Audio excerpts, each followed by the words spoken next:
ज्ञान the treasure में आपका स्वागत है और हम आपको बताएंगे कि नेपाल की जो जीवित देवी कुमारी का चयन कैसे होता है। दुनिया भर में बहुत से देश या धर्म ऐसे हैं जहां ईश्वर को सर्वोच्च शक्ति का प्रतीक मानकर पूजा किया जाता है। कहीं मूर्ति पूजा के विधान है तो कहीं लिखित दस्तावेजों रूपी ग्रंथ को ही ईश्वर माना जाता है। हिंदू धर्म की बात करें तो यहाँ विभिन्न देवी देवताओं की मूर्तियों की पूजा की जाती है। इसके अलावा यह धर्म ईश्वर के जीवित अवतारों की भी अवधारणा में विश्वास करता है। कुछ समय पहले तक विश्व का एकमात्र हिंदू राष्ट्र कहा जाने वाला भारत का पड़ोसी मुल्क नेपाल की कुछ ऐसी ही कहानी है जो ईश्वर के अवतार पर विश्वास करने पर बल देती है। नेपाल के लोगों को पिछले दिनों भयंकर त्रासदी का सामना करना पड़ा था। अत्यधिक तीव्रता से आए भूकंप ने नेपाल की जमीन को हिलाकर रख दिया। हजारों की संख्या में लोग इसे प्राकृतिक आपदा के भेंट चढ़ गए। लेकिन एक स्थान ऐसा था जहां मौजूद लोगों पर आज तक नहीं आई और वह स्थान था जीवित देवी के नाम से प्रख्यात नेपाल की कुमारी देवी का मंदिर।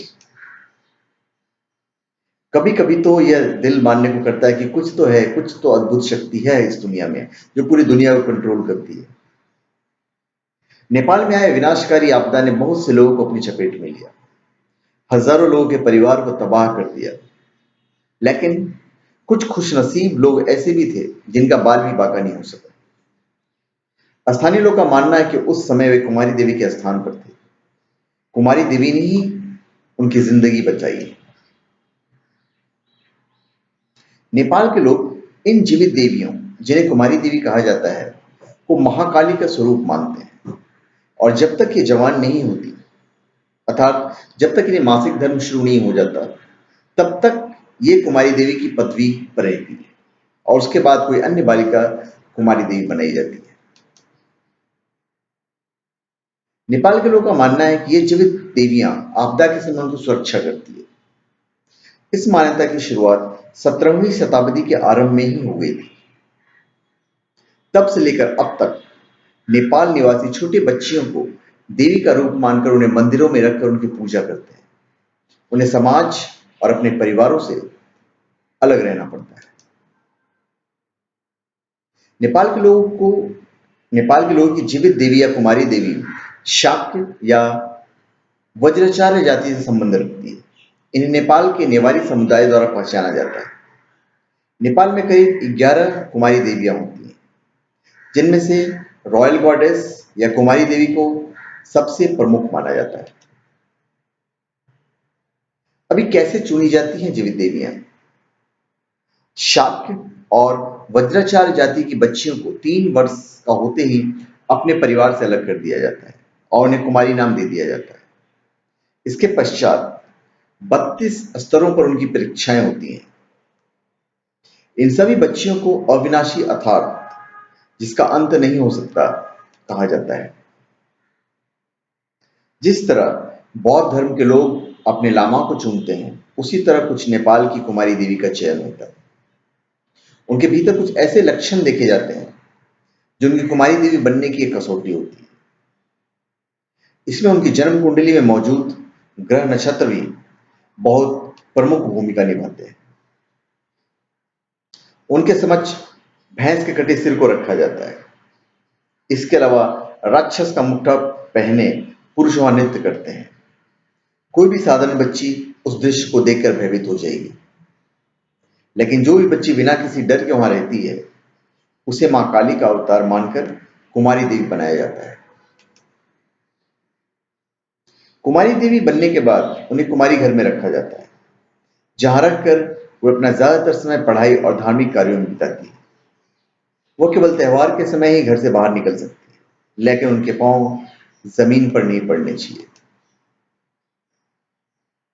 कुमारी देवी की पदवी उनसे तब छीन ली जाती है जब उन्हें या तो मासिक धर्म शुरू हो जाए या फिर किसी अन्य वजह से उनके शरीर से रक्त बहने लगे या फिर मामूली सी खरोंच क्यों न पड़ जाए।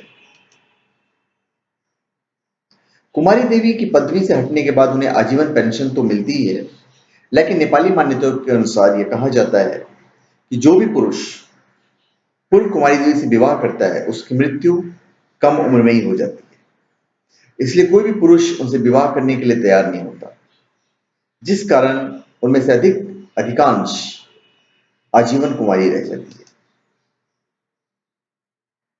नेपाल में रहने वाले बौद्ध और हिंदू धर्म के लोग ये कहते हैं कि देवियां हर बुराई और आपदा से उनकी रक्षा करती है, उन्हें ईश्वर के समान ही पूजनीय माना जाता है।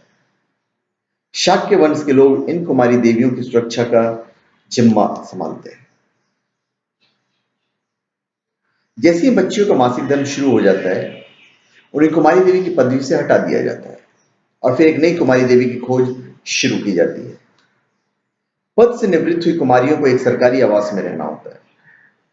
जिस आवास में कुमारी देवियां रहती हैं, नेपाल के लोगों के लिए बेहद पवित्र स्थान हो जाता है। वर्तमान समय में मतीना शाक्य को दुर्गा का अवतार मानकर नेपाल की कुमारी देवी के नाम से पूजा जाता है। पूरा नेपाल इन देवी के स्वरूप को पूजता है। कुमारी देवी सिर्फ त्योहार के समय ही अपने आवास से बाहर निकलती है। जब भी किसी त्योहार पर कुमारी देवी अपने आवास से बाहर निकलती है, तब उनकी रक्षा का जिम्मा संभाले हुए शाक्य वंश के लोग उनकी पालकी को अपने कंधे पर उठाकर नगर में घूमते हैं। स्थानीय लोगों के अनुसार कुमारी देवी के दर्शन करना बहुत शुभ होता है। कुमारी देवी के धार्मिक पहलू को देखें तो यह आस्था का प्रश्न है, जिस पर कोई सवालिया निशान लगाना सही नहीं है। लेकिन अगर हम इस प्रथा के मानवीय पहलू पर गौर करें, तो क्या ऐसा कर हम उन मासूम बच्चियों का बचपन नहीं छीन रहे? क्या हम उनसे पल नहीं छीन रहे जिस पर हर बच्चे का अधिकार है?